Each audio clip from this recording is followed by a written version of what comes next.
I spoke to him early in the morning yesterday, and he was quite depressed over an unbelievable series of events involving the media. Well, I think it's wrong to say that. That was actually coincidental. The motive, the goal of it, as he had been so unfairly presented in the media as being sort of, shabby and rubbishy.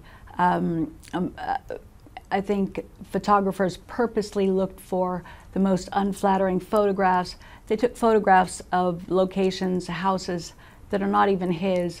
There was one that had a fire recently and had rubbish outside. They suggested it was his. Clearly it's not. It was quite a distance away. I think my father's really suffered at the hands of the media.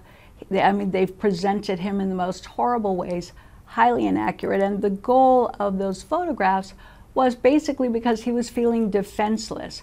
They had the advantage of portraying them however they wanted, which was entirely inaccurate. And I think a person has a right to say, wait a minute, enough is enough. I want to be portrayed how I really am.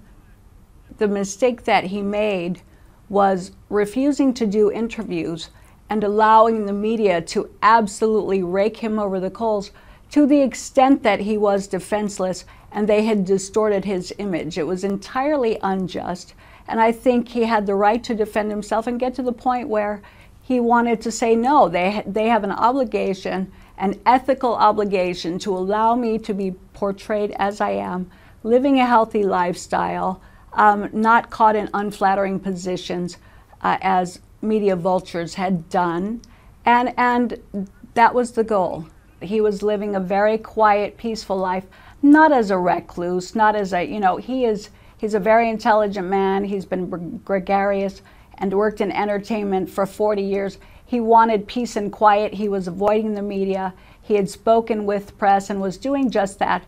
But when he calls me panicking on the freeway because he's in a dangerous situation, being followed by 7 or 8 cars, I think there have been examples in history of how dangerous that can be. And so he was so stressed out, they rented the house next to him in Mexico, 4 or 5 of them. He can't open his blinds, he can't go anywhere without being followed. And really, it's quite atrocious and intrusive. And I think it's highly unethical. He was really having heart pains and suffered a heart attack.